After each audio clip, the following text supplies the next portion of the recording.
Shabbat Shalom, amados. Vamos invocar a presença de Deus para a abordagem de um tema tão fascinante, a mente de Cristo. Você ouve na surdina o hino que cantaremos em instantes. Tenho um desejo sem igual, quero ser como Cristo. Ó Cristo da glória, verdadeiramente o nosso coração suspira por Ti. Cristo, sabemos que Tu vieste para restaurar a vida, a imagem de Deus em nós. Caímos em Adão, mas em Ti somos restaurados, somos recriados, para podermos expressar a beleza, a glória que de Ti procede. E neste momento, ao mergulharmos na Tua palavra, focando este tema, seja isto que ocupe o vosso pensamento, que o Teu doce Espírito nos ministre e fale profundamente ao nosso coração, e daremos a Ti toda a glória. Amém. Amém, queridos. Vamos cantar agora todos os dias, quando começarmos, vamos cantar este cântico, Quero Ser Como Cristo. Vamos decorar, porque durante a semana você canta, você decora, que isso fique retinindo como uma oração, um desejo intenso no nosso coração.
Oh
Esta é a nossa oração.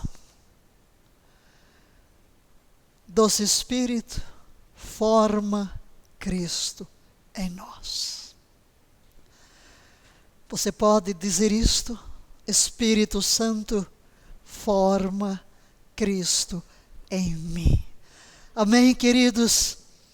Vamos dar prosseguimento ao nosso estudo, cultivando a mente de Cristo em nós, proclamando o versículo base: tende em vós esta mente que também estava em Cristo Jesus. Tende em vós esta mente.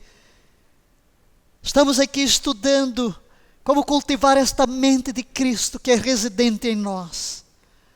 Como é que a mente de Cristo residente em mim, no momento da nossa conversão, quando o Espírito Santo recriou o nosso espírito, regenerou o nosso espírito, recebemos um grande presente: a presença do Espírito Santo em nós. O Espírito Santo é o Espírito de Deus, é o Espírito de Cristo. Logo, a mente do Espírito é a mente de Cristo, é a mente de Deus. E uma vez que o Espírito se tornou residente em nós, sua mente se tornou residente na pessoa do Espírito Santo. O que eu tenho que aprender?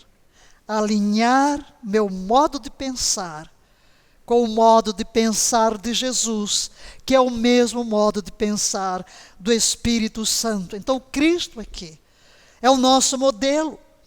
E estamos usando neste momento, nesta primeira fase do nosso estudo, como base a carta de Paulo aos Filipenses. E o coração desta carta é o que está aí na tela, porque para mim o viver é Cristo e o morrer é lucro. Então a vida em Cristo é o supremo bem da vida. Não temos outra coisa melhor. Não há nada que se lhe possa comparar. Todas as vezes que começamos nosso estudo, levantamos esta mesma pergunta: o que significa ter a mente de Cristo? E respondemos, diga, exibir as mesmas características que Cristo exibiu. Que maravilha, que grande desafio, não? E dentro do padrão de Filipenses 4:8, dissemos que Paulo coloca limites. Quais os limites para aquilo em que eu posso e devo colocar a minha mente? 8 coisas. 8 coisas. Então aí em Filipenses, Paulo ensina os crentes aqui, leia o que está em amarelo, como superar a ansiedade e preocupação e experimentar alegria e contentamento na vida cristã. Esses assuntos precederam o versículo quando ele vai dizer que nós devemos ter a mente de Cristo. Então, quando temos a mente de Cristo, nós vamos superar a ansiedade, preocupação, depressão, todos estes males que nos têm afetado. Durante a primeira parte, a primeira meia hora, durante o louvor, eu fiquei aqui linkada nos comentários do YouTube e já escrevi várias palavras respondendo a oração e orando em línguas, orando pelas pessoas que estavam colocando e por cada pessoa que está assistindo aqui. E o que nós percebemos é que a raiz dos pedidos de oração que são colocados aqui, da ansiedade, da preocupação, é contemplada pelo nosso estudo. Se aprendermos a ficar dentro dos limites de Filipenses 4:8, nós venceremos tudo isto. Porque não importarão as circunstâncias que nos cercam, não perderemos a paz, não entraremos em depressão, não ficaremos ansiosos, mas a confiança em Deus há de nos renovar sempre. Sua receita começa com a compreensão do tremendo poder de nossa vida de pensamentos. Essa é a receita do apóstolo. Há um tremendo poder. Como o homem pensa em seu coração, assim ele é. Somos o produto do que pensamos. Por isso é de extrema importância aprendermos a colocar o pensamento no lugar correto. E é o que está aí diante de você, quando aprendemos a guardar nosso coração, por meio do pensamento correto, concentrando-nos nas coisas que são boas, benéficas e agradáveis a Deus, nossas atitudes e perspectivas renovadas se transformarão em ações e comportamentos transformados. E é isso que o escritor dos Provérbios declara no capítulo 4, 23. Vamos ler? Portanto, acima de tudo, guarda os afetos do teu coração, ou os pensamentos do teu coração. Já vimos aqui que o termo coração, termo mente, é às vezes traduzido por coração. Pois eles afetam tudo o que tu és. Presta atenção ao bem-estar do teu ser mais íntimo, pois de lá flui a fonte da vida. Então, Paulo apresenta aqui as 8 virtudes, que vamos repetir, finalmente, irmãos: tudo que é verdadeiro, tudo que é respeitável, tudo que é justo, tudo que é puro, tudo que é amável e belo. Estou usando aqui apenas cada dia uma das versões, embora numa das aulas introdutórias tenhamos mostrado várias versões, incluindo a amplificada. Na de hoje, o número 5, eu coloquei a versão amplificada porque ele traduz por tudo que é amável e belo. Este vai ser o nosso assunto hoje.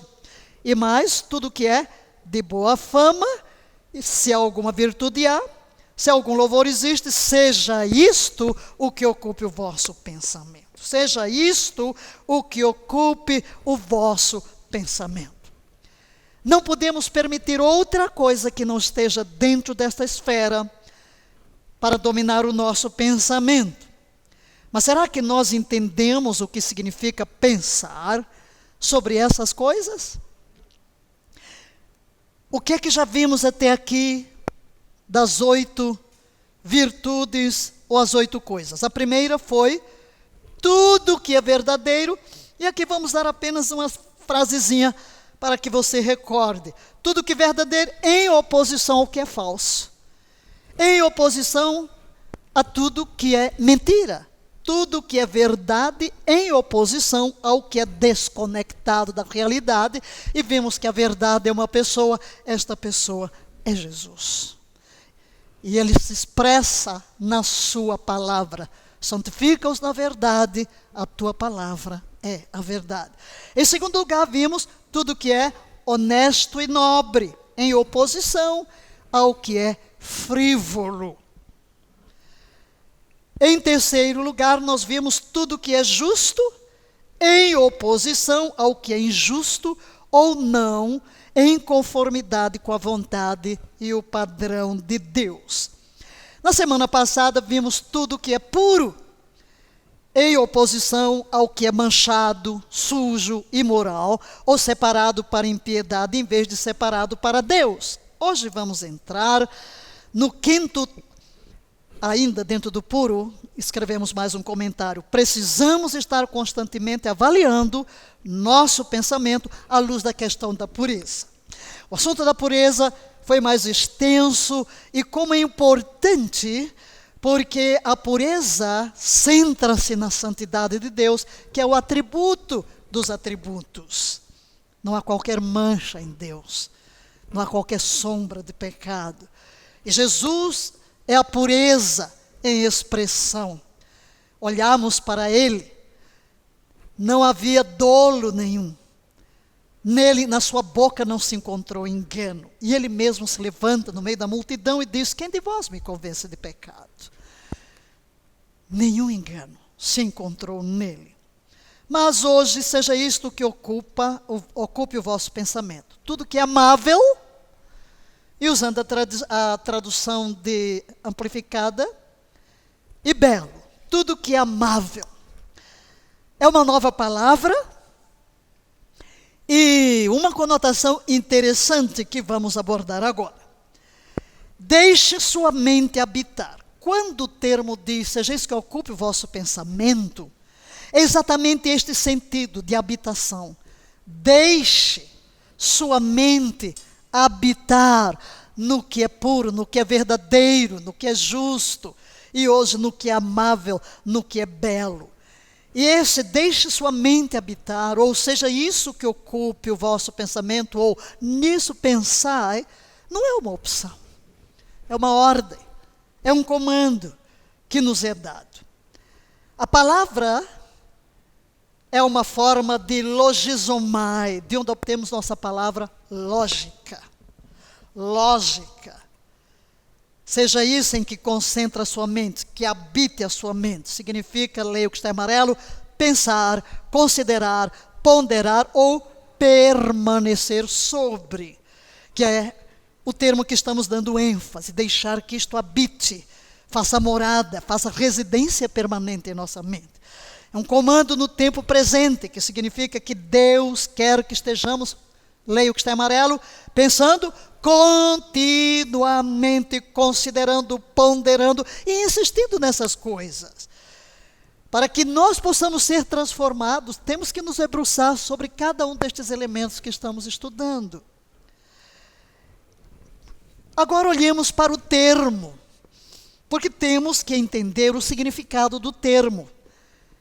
Prosphile é uma palavra de relacionamento. Ela é derivada de duas palavrinhas. Pros, que significa para, e philes, de onde vem filéu, amor, amigo, amizade, e refere-se à conduta que é cara a alguém. No amarelo, leia, esta palavra ocorre apenas aqui no Novo Testamento. Significa o que é agradável é atraente. Uma única vez, esta palavra prosphile vai aparecer aqui no Novo Testamento. E é muito interessante, depois veremos algo sobre isto. Ela significa, repita, amável, cativante, gracioso, charmoso, agradável. Então o que Paulo está dizendo? Que tipo de pensamento? Eu vou pensar no que é amável, no que é cativante, no que é belo, no que é gracioso, no que é charmoso. Então, é onde eu vou colocar a minha mente. É uma conduta agradável, tanto em seus motivos, quanto em suas ações para com os outros. Note aqui que já vamos começar a dar um toque neste tipo de pensamento, porque até aqui nós estamos contemplando a Deus, certo? As virtudes que estão em Deus, mas agora tanto esta virtude como a próxima estão relacionadas com o próximo, com relacionamento. Então amável tem a ideia daquilo que é admirável, ou agradável de ver, ou considerar. E podíamos até dizer ver nas pessoas e ver nas coisas. Barclay, ele comenta o seguinte: cativante é a melhor tradução de todas. Seja isso que ocupa o vosso pensamento. O que é cativante? O grego phosphile pode ser parafraseado como, leia o que está em amarelo, aquilo que evoca o amor. Em que devo pensar? Naquilo que evoca o amor. Existem aqueles cujas mentes estão tão voltadas para a vingança, o castigo, o ódio, que provocam amargura e medo nos outros. O que é que eles transmitem? Não há nada de cativante, não há uma atração para o amor. Pelo contrário, você está repelindo as pessoas. Existem aqueles cujas mentes estão voltadas para a crítica, para a repreensão, que suscitam ressentimento nas pessoas. Elas querem se afastar delas. A mente do cristão, estamos falando aqui de modo positivo, é o que queremos porque é isso que a Bíblia apresenta. Ela está posta nas coisas amáveis. E quando se fala de amáveis aqui, prosfile, estamos falando de quê? Leia. Bondade, simpatia, tolerância. Então ela é uma pessoa cativante. A quem ver é amar. O que significa isso? Quando você vê, você ama. Quando você entra em contato, você ama. Então, o nosso foco de pensamento hoje tem muito a ver com o relacionamento com as pessoas. Prosfiles, composta por duas palavras gregas, uma pros e para, outra amor, é uma boa tradução, está aqui, em amarelo. Esta aqui seria uma boa tradução desta palavra. Seja isso que ocupe o vosso pensamento. O quê? Leia. Aquilo que o empurra para o amor. Ou, aquilo que suscita amor. Alguém disse que é o planejamento ou concentração que trará um amoroso agir. Planejamento. Quer dizer, você planeja. Você se programa para agir de forma amável, cativante, atraente. Nos relacionamentos, relacionamento conjugal, relacionamento familiar, relacionamento de colegas, relacionamento com os próprios desconhecidos, maneira como você se comporta. O comentarista O'Brien expõe o seguinte: o significado básico da palavra é aquele que evoca amor. Vamos ver muitos comentaristas chegando à mesma conclusão. Aquilo que evoca o amor, aquilo que empurra para o amor. Inspirador de amor. E aqui tem o sentido passivo, de amável, gentil e agradável. Hawthorne observa com propriedade, tem um significado fundamental. Aquilo que desperta amor. Estão vendo? Diferentes comentaristas, diferentes intérpretes dos termos no original chegam à mesma conclusão, porque as duas palavras não têm muito para ir. É para e amor, é em direção ao amor. Assim, queridos, a mente do cristão deve ser fixada em coisas que provocam nos outros não amargura, não hostilidade, não mal-estar, mas que provocam nas pessoas admiração, afeição, amor, uma presença que seja agradável. E esse tipo de ação é o que Paulo descreve em Efésios 4, 29. Vamos ler. Não saia da vossa boca nenhuma palavra que cause destruição, mas somente a que seja útil para edificação, de acordo com a necessidade, a fim de que comunique graça aos que a ouvem. Olha aí esta primeira parte. Como deve ser a minha conversa com as pessoas? Que não saia da minha boca palavras de quê? Condenação, crítica, de amargura, de angústia. Mas que tudo que sai da minha boca numa conversa seja para edificação. E Paulo está dizendo que esse tipo de conversa, de fala, causa o quê? Graça. Quem ouve é atraído, é cativado por essa maneira de nos expressarmos. E acrescenta, leia, sede bondosos e compassivos uns para com os outros, perdoando-os aos outros da mesma maneira como Deus vos perdoou em Cristo Jesus. Na versão A Paixão, hoje nós usaremos vários versículos na versão Paixão. Não existe em português, vamos traduzindo aqui livremente aqueles versículos que gostamos às vezes de expressar a mesma coisa em outras palavras para tornar claro um pensamento.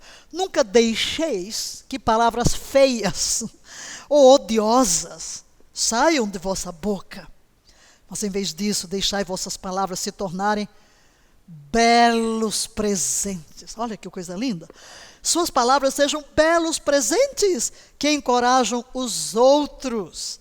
Fazer isso falando palavras de graça para ajudá-los. Tão gostoso, não? Quando você vai conversar com alguém, você se sente mais leve, porque as palavras daquela pessoa infundem prazer, alegria, segurança, ânimo.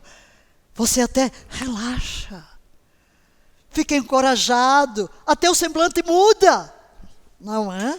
Então, essa é a expressão do apóstolo Paulo. E ainda Efésios 4:32, e agora vou usar novamente a paixão, não vou usar outra, somente esse, de bondosos e afetuosos uns com os outros. Deus graciosamente vos perdoou, então graciosamente perdoai uns aos outros nas profundezas do amor de Cristo. O que é belo?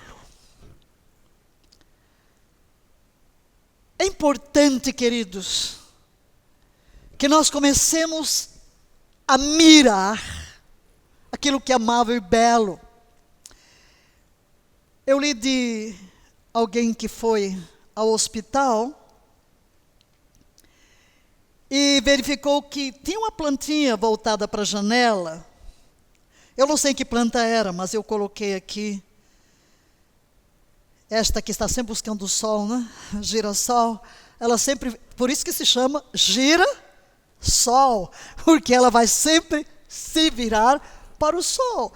E ali naquela janela tinha uma plantinha, alguém colocou para a pessoa que estava doente. E estava aquela plantinha virada para a janela, virada para a luz.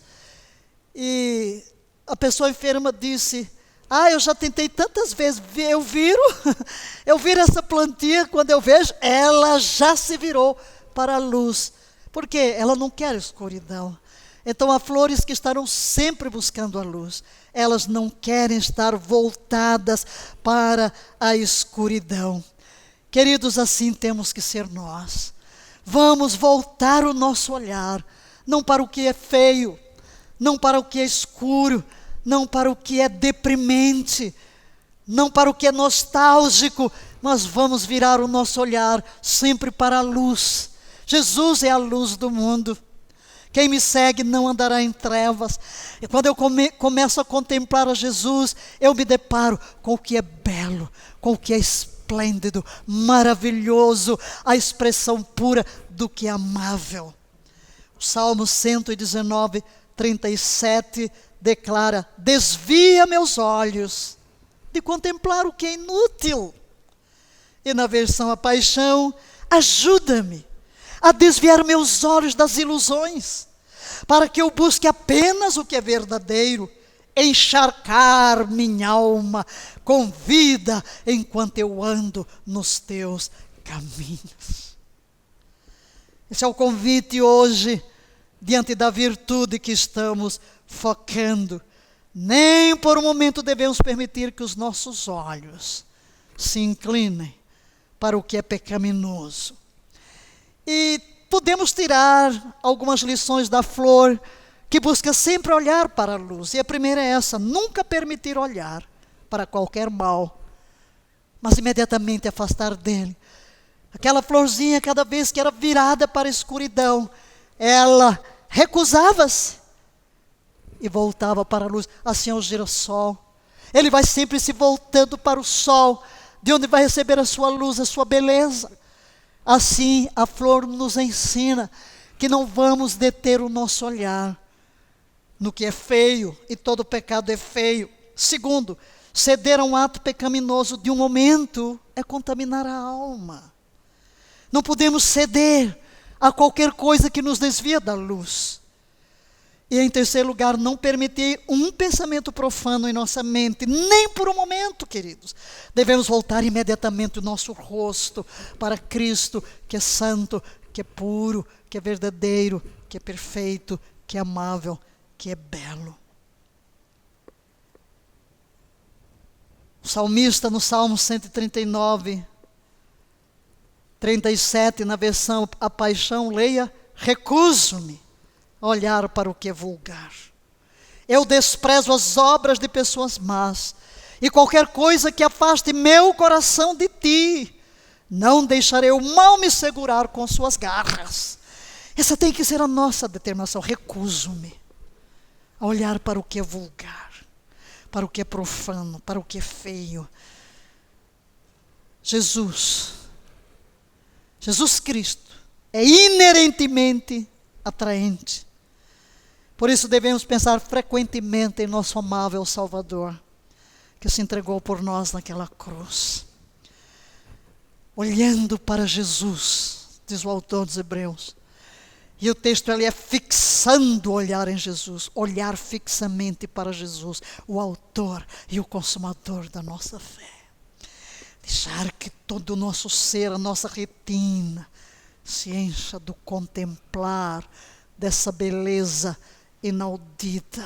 Porque, queridos, a maneira como iremos falar, a maneira como seremos em nossos relacionamentos será o reflexo do que estamos construindo dentro de nós.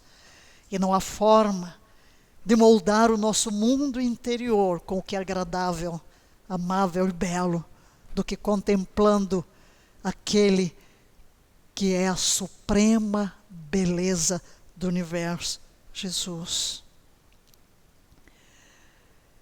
Leia, por favor.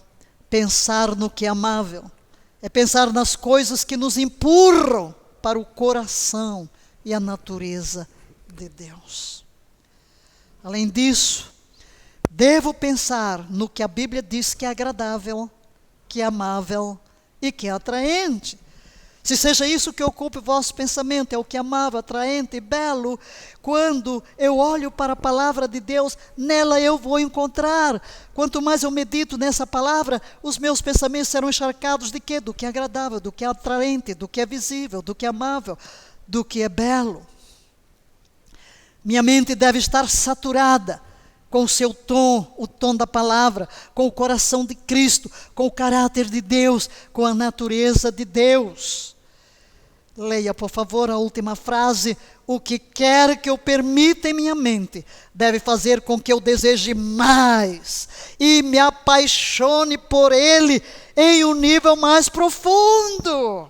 Contemplar o que é amável e belo, é isso, é algo que me empurra para o amor, e o amor perfeito é Deus. Deus é amor, e esse amor perfeito se expressa na pessoa de Cristo Jesus. Então, queridos, eu só vou permitir na minha mente o que me faz desejar mais Deus, o que me leva a me apaixonar mais por Deus. É isso que vai ocupar a minha mente. Qualquer coisa que permitirmos que entre em nossa mente deve nos levar cada vez mais profundamente para Jesus. Se eu começo a pensar na bondade de Deus, se eu começo a contemplar uma flor, aspirar o perfume de uma flor, parar quieto e ouvir aquele marulhar das ondas, ou sentir no meu rosto a brisa mansa, tudo isso é belo, tudo isso me desperta, e tudo isso me leva a amar mais a Deus, que criou tanta beleza que me cerca. Beleza nas pessoas, beleza na criação, beleza no caráter das pessoas. Como o que é amável e belo tem múltipla manifestação à nossa volta. Mas quando o nosso coração é amargurado, só pensa no que não presta, só pensa no que é negativo, nem percebe as coisas. Nem percebe a beleza numa nuvem no céu, num pôr do sol, no riacho que corre, no sorriso de uma criança. Até aqui nossa atenção plena Porque isso que estamos fazendo, seja isso que ocupe o vosso pensamento, é o que se chama atenção plena, é a concentração da nossa mente. Mas até aqui, nós temos a nossa atenção plena quanto aos termos empregados pelo apóstolo, que apontam em direção ao nosso relacionamento com Deus. As 4 primeiras virtudes, por meio da obra salvadora do nosso Messias. Por exemplo, as coisas que são verdadeiras, pensamos nelas, se alinham com o que Deus revelou por meio da sua palavra. Leia, por favor, para você guardar, que estamos fazendo uma revisãozinha para fazer uma transição, dizendo que até aqui nossa atenção plena foi concentrada no relacionamento com Deus. Exemplificando, leia, as coisas que são verdadeiras se alinham com o que Deus revelou por meio da sua palavra. Segundo, as coisas nobres se encarnam por meio de práticas encorajadas no livro de Provérbios. Terceiro, aquilo que é justo está de acordo com os padrões estabelecidos pelo caráter de Deus. Coisas puras aparecem no comportamento moral que traz glória em vez de vergonha ao nome do nosso Deus. Agora, o vocabulário que Paulo selecionou para este versículo, Filipenses 4:8, tem ressonância e alusão ao ensinamento encontrado em todo o Antigo Testamento. Todavia, 2 termos, tudo que é amável e o próximo, tudo que é admirável, vem de outras fontes. Não é no Antigo Testamento que vamos encontrar. Vem de onde? Ambas as palavras aparecem apenas uma vez no Novo Testamento. Então, o que isso nos leva a refletir? Gordon Fee comenta o seguinte: com esta palavra amável e a próxima admirável, saímos do território do Novo Testamento para o território mais desconhecido do helenismo, cultura grega, mas não do moralismo helênico. Esta palavra tem a ver principalmente com o que as pessoas, o mundo, as pessoas lá fora, consideram amável, no sentido de ter uma disposição amigável. Por isso estamos dizendo que estamos lidando agora com a virtude que tem a ver com relacionamento. E a própria palavra usada aqui, ela é usada fora do contexto do Antigo Testamento. Em outras palavras, parte da disciplina mental, da atenção plena, ou mesmo levar todo o pensamento cativo, leia a seguir comigo, pode incluir uma apreciação cuidadosa por exibições de beleza, ordem ou bondade que Deus tenha tecido em nosso mundo, por meio de sua revelação geral da criação. Olha a sua volta. Todas as pessoas, crentes, não crentes, todo mundo pode apreciar belezas e pode expressar amabilidade. Sim ou não?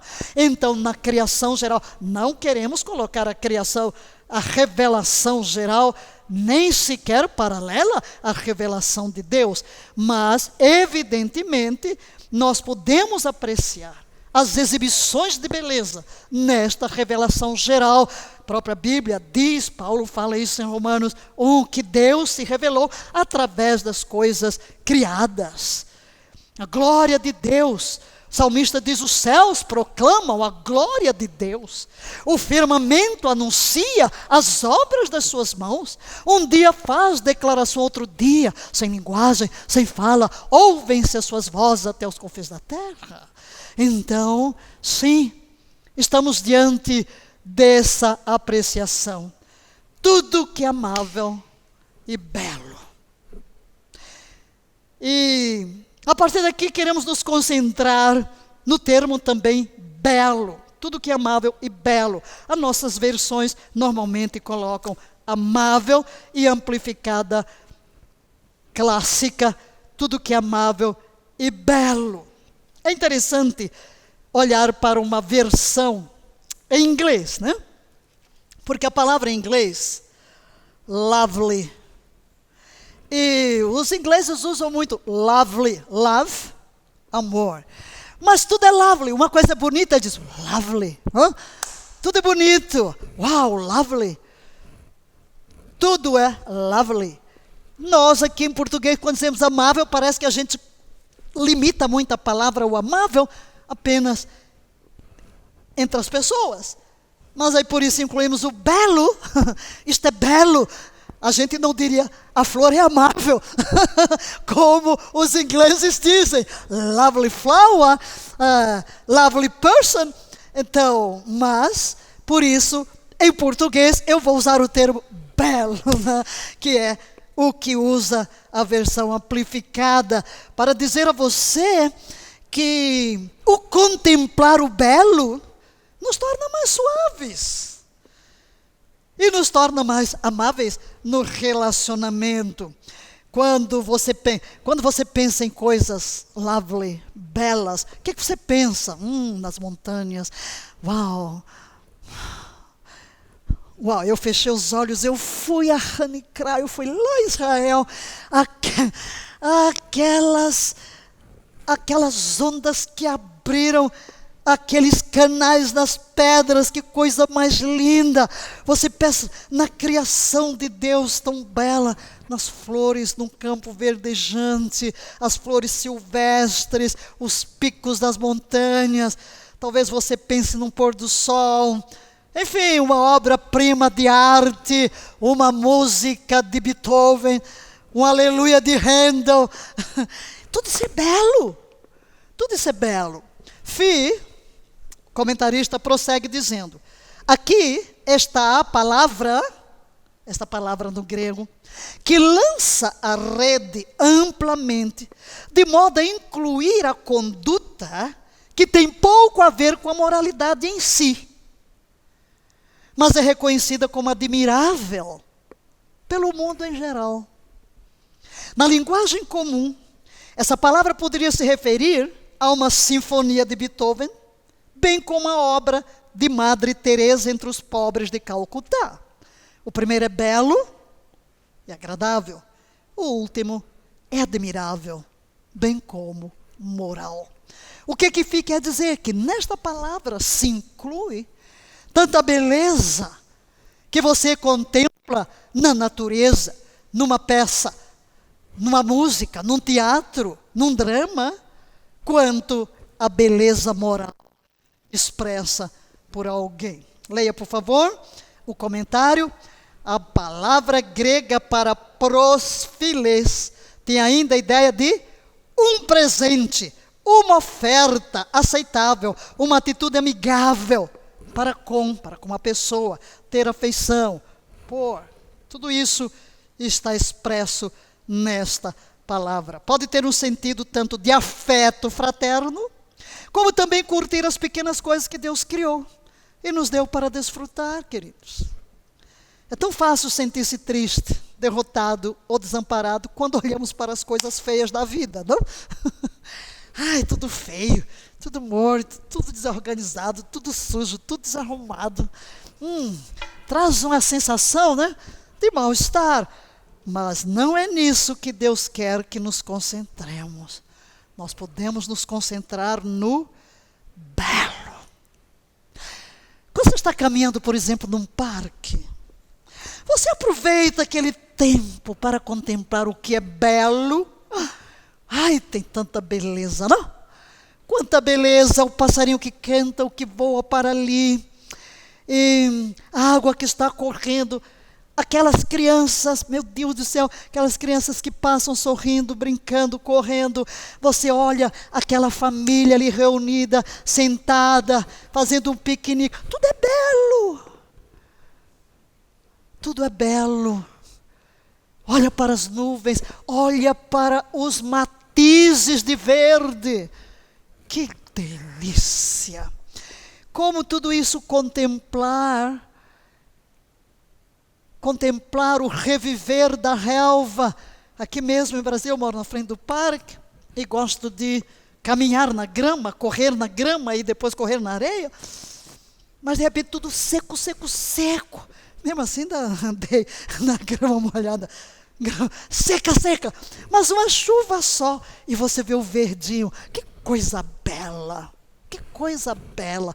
Então temos que aprender, queridos, a parar. Olhar para a nuvem. Ou às vezes este céu de Brasília que você olha, não tem nuvem alguma.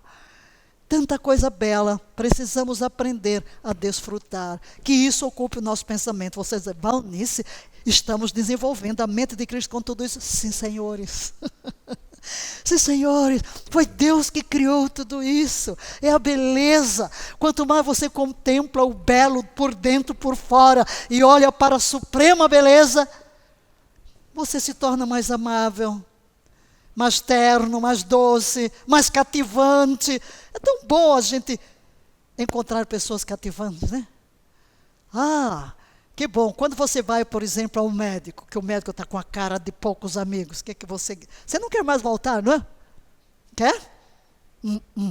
Você vai a uma loja fazer uma compra, aí você diz, que empregado antipático, né? Você nunca mais quer voltar, não é assim?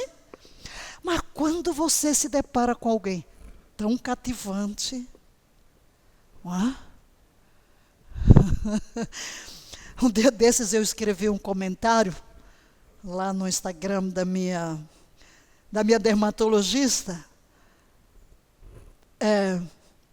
Da primeira vez, na primeira visita, você cativa e depois se torna praticamente onipresente. Porque todo mundo que chega aqui, que bom, você chega ali nessa clínica, uau, você entra, é tanta simpatia por parte dos funcionários. Aí você vê esse arranjo de flores, mas que capricho para receber os pacientes, com flores naturais, tudo belo, tudo harmonioso, todo mundo distribuindo simpatia. Você não quer ir para outro lugar, você fica ali e se planta para sempre. O que aconteceu? Cativante. Cativante. Deus quer que todos sejamos cativantes, que todos nós sejamos conduzidos ao amor. Porque quando você permite amar as pessoas, você prioriza as pessoas, você pensa nas pessoas. Você está voltado para as pessoas. Isso significa o quê? O Espírito de Cristo, queridos. Não vim para ser servido, mas para servir e dar a minha vida em resgate de muitos. A doação de nós mesmos, num sorriso, num gesto, num cumprimento, numa gentileza, expressa a beleza da criação. Somos seres relacionáveis. Deus nos criou para viver em comunidade, para viver em família, para viver desenvolvendo laços de amor. Tiago 1,17 diz, vamos ler, toda boa dádiva, todo dom perfeito, vem do alto, descendo do Pai das luzes, em quem não há oscilação, como se vê nas nuvens inconstantes. Toda boa dádiva.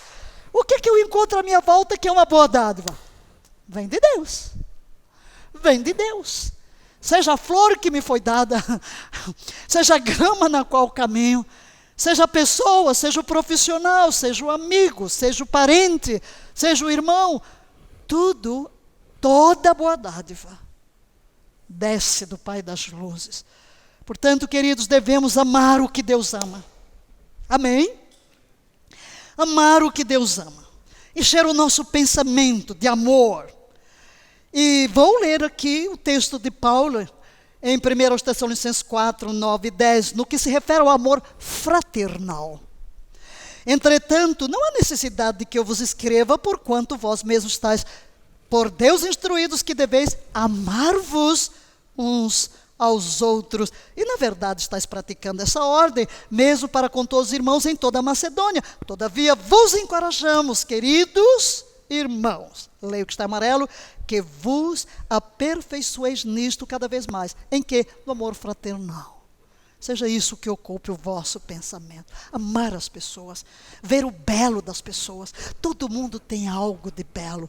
Às vezes nós só estamos contemplando, fulano é tão feio. Mas você já conversou com a pessoa? Às vezes você olha assim para alguém, parece que o perfil não é tão bonito, mas na hora que a pessoa abre a boca, ai que beleza, não? O belo se manifesta no sorriso, na fala, no gesto. Coração alegre aformoseia o rosto. Em 1 Coríntios 13, e aqui, queridos, e vamos entrar, porque a Bíblia fala muito disso. E 1 Coríntios 13, porque estamos falando o quê? Seja isso que ocupa o vosso pensamento, tudo que é amável e belo, isto é, tudo que impele é o amor. Quando pensamos em tudo que é amável, pensamos em coisas que inspiram a nós e aos outros a amar uns aos outros.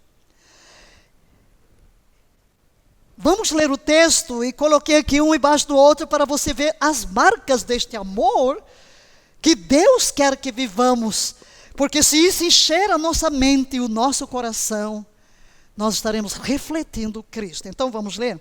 O amor é paciente, o amor é bondoso, não inveja, não se vangloria, nem é arrogante, não se porta de maneira inconveniente, não age egoisticamente, não se enfurece facilmente, não guarda ressentimentos. O amor não se alegra com a injustiça, pois sua felicidade está na verdade. Tudo sofre, tudo crê, tudo espera, tudo suporta e jamais acaba. Todavia as profecias deixarão de existir, as línguas cessarão e o conhecimento desaparecerá. E o que é que vai permanecer? O amor. Agora na versão A Paixão. O amor é grande e incrivelmente paciente. O amor é gentil e consistentemente bom para todos. Ele se recusa a ter ciúme quando a bênção vem para outra pessoa. O amor não se gaba de suas realizações, nem aumenta a sua própria importância. O amor não se preocupa com a vergonha e o desrespeito, nem busca egoisticamente a sua própria honra. O amor não se irrita facilmente ou se ofende facilmente. O amor celebra com alegria e honestidade e não encontra prazer no que está errado. O amor é um lugar seguro de abrigo, pois nunca para de acreditar no melhor para os outros. O amor nunca considera o fracasso uma derrota, pois nunca desiste. O amor nunca para de amar. Ele se estende além do dom de profecia, que eventualmente se desvanece, é mais duradouro que as línguas, que um dia se calarão.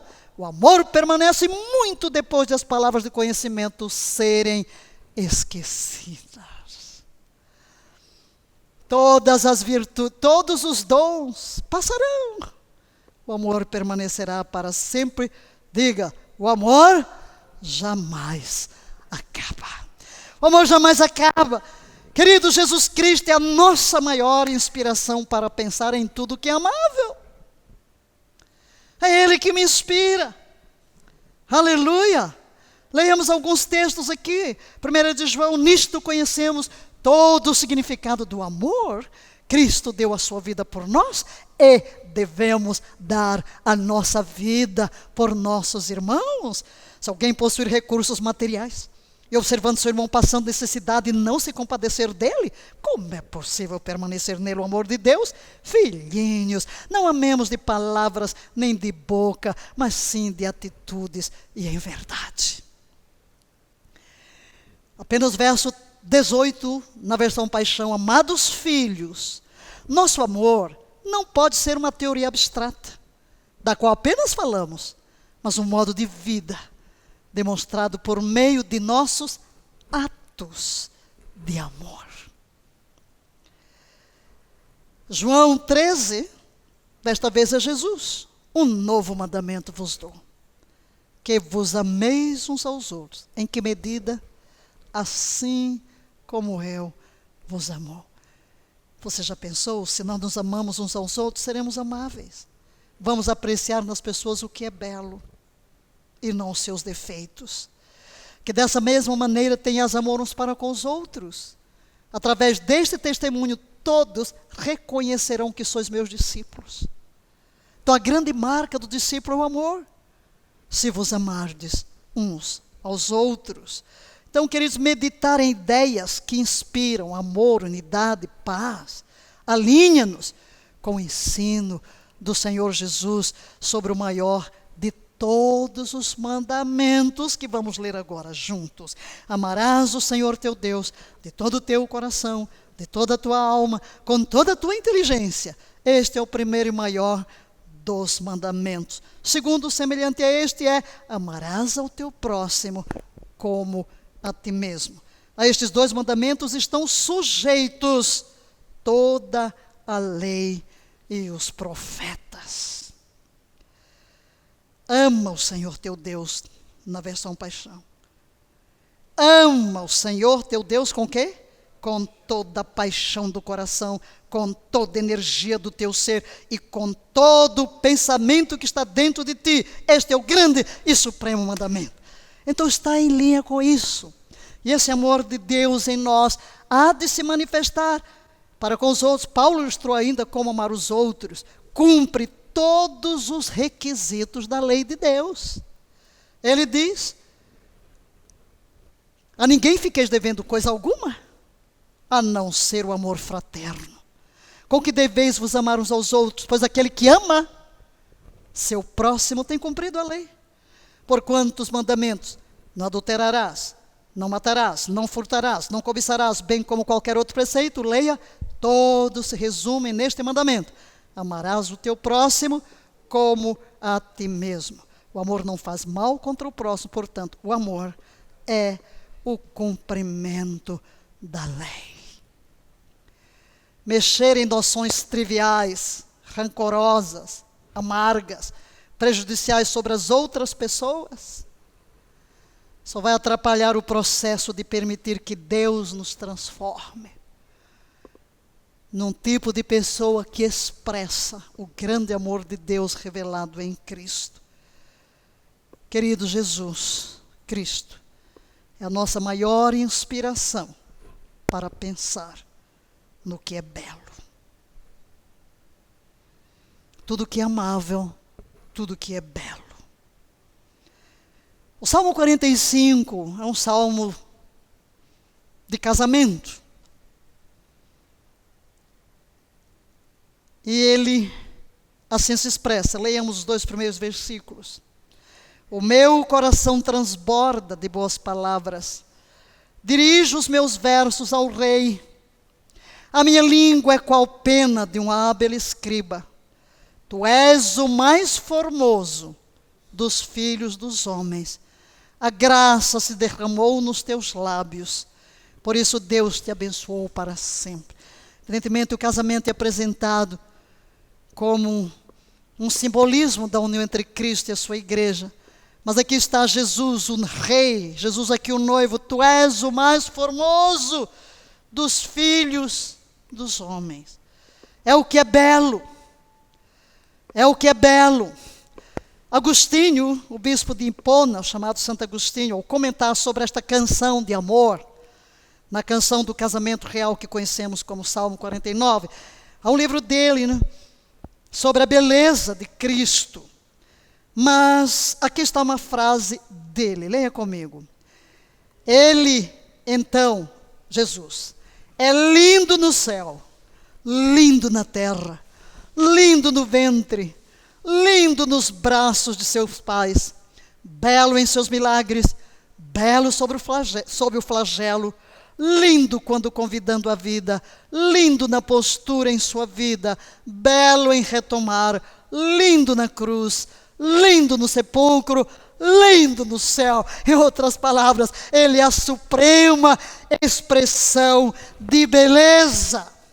E eu entraria agora falando do belo, mas meu tempo já se foi. Não tem problema, continuarei aqui pegando no belo, porque esta palavra e a próxima estão muito interligadas e estão falando do nosso relacionamento. Mas terminamos aqui olhando para a suprema beleza, Jesus. Tudo que é belo, tudo que é amável, em Deus, em Cristo, nas pessoas, na criação, seja isso o que ocupe o vosso pensamento. E que o contemplar de toda esta beleza nos torne amáveis, agradáveis e cativantes. E assim estaremos atraindo as pessoas. Porque, queridos, é tão lindo ver que as pessoas corriam para Jesus. Jesus as atraía. E que você e eu sejamos assim, pessoas que atraem as outras para si. Que as pessoas gostam de estar na sua presença, porque transmitimos amor. Transmitimos Cristo. Seja isso que ocupe o nosso pensamento. Senhor Jesus, Tu és lindo, és belo, és a suprema beleza, és todo amável, és todo desejável, e por isso dizemos: eu sou do meu amado, e o meu amado é meu. Encontramos em Ti a expressão suprema da amabilidade, da beleza de caráter. Em Ti tudo é belo ao derredor. Tu criaste todas as coisas tão belas. O universo todo está carregado de belezas indizíveis. Os nossos olhos, quando se abrem para contemplar toda a Tua criação, ficamos maravilhados, ficamos extasiados, como que fora de nós, contemplativos, inebriados, em tanta harmonia, em tanta beleza. Mas também quando começamos a contemplar o próprio ser humano, quando contemplamos a beleza de uma gestação, a beleza do amor que une um casal, a beleza dentro de um lar, onde o amor é o centro, a beleza de um sorriso infantil inocente, a beleza de alguém servindo e doando-se, tanta expressão de beleza que brota de corações humanos que Tu criaste à Tua semelhança. Quando olhamos para a arte, para a música, meu Deus, quantas expressões, e tudo procede de Ti, que criaste tudo para o nosso deleite. Mas certamente é em contemplar-Te que encontramos o belo dos belos, o amável dos amáveis, o supremo, o sumo bono da própria vida. E nós queremos contemplar-Te tanto, tanto, tanto, tanto, como a flor que se volta sempre para o sol. Queremos que todo o nosso ser se volte sempre para Ti. Contemplando-Te, Tu és formoso, o mais formoso entre todos, de tal maneira que possamos verdadeiramente desejar e manifestar a Tua beleza. Que a Tua beleza se veja em nós. Que a beleza de Cristo se veja em mim.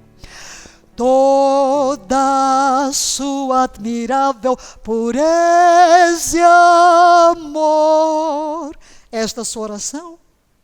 Que a beleza de Cristo nos domine por completo. Amém, queridos? Um beijo no seu coração, uma semana de vitória e de glória, e tudo que é amável e belo. Seja isto o que ocupe o nosso pensamento.